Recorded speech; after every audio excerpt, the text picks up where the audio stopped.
Hey everyone, me Kevin here. Here's the latest on stimulus with updates from Nancy Pelosi, Steve Mnuchin, and what's inside the new PPP bill getting voted on tomorrow. Also remember, the next presidential debate is on the 22nd, which is 3 nights from tonight, and the election is in just 15 days. Also remember to get your 2 free stocks with Webull. You'll see here in the after hours market, almost everything is green over here. With purple now at $32, we're coming up on double what I recommended this stock for, which was back at $18, which is incredible. Good run for purple. But remember, if you sign up for this platform, you deposit $100, you get 2 free stocks right next to the link for life insurance you can get in as little as 5 minutes below.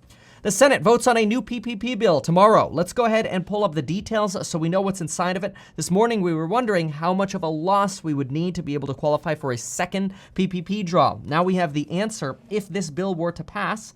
This standalone bill inside the Senate will provide $257.64 billion in funds to support PPP and PPP second draw loans. So it almost looks like they would open up the first round again if you've never had a PPP loan. So if you're self-employed, you have a small business, or you don't have any employees, or you do have employees, it doesn't matter. You could apply for this. If you have a side hustle, you could apply for it, or you could get the second draw. But to get the second draw, you would have to have less than 300 employees and demonstrate a 35% reduction in gross revenue, comparing quarters in 2019 to 2020.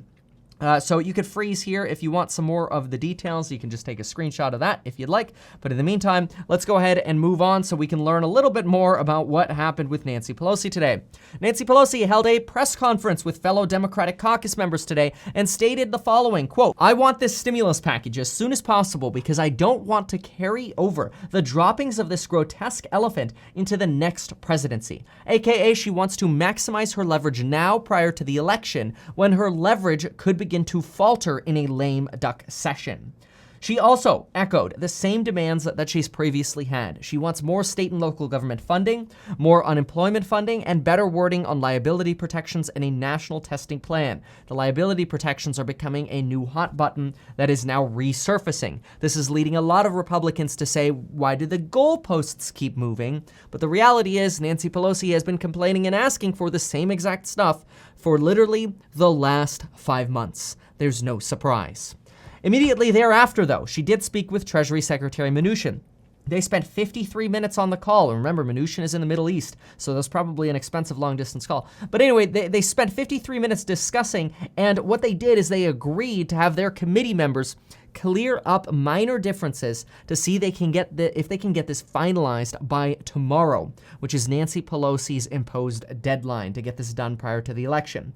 Afterwards, it was stated that all of their differences had, quote, narrowed. This, by the way, is also followed by Mark Meadows earlier saying that the White House administration has bumped up their offer slightly to come closer to what Nancy Pelosi wants. Now, White House Chief of Staff Mark Meadows said that they had increased their offer from $1.8 trillion to almost $1.9 trillion.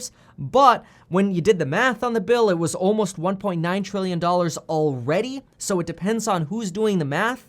Does this mean this is like now closer to 2 trillion or closer to 1.9? Unfortunately, nobody has a definite answer on that, but Mark Meadows did say they increased their offer today. So whatever that means, hopefully we'll find out what it is tomorrow. Worker and consumer protections remain the massive roadblock, as well as a national testing and treatment plan. On top of this, Steve Mnuchin has extended his trip to the Middle East for 1 day. Now he won't be back until late Wednesday or early Thursday.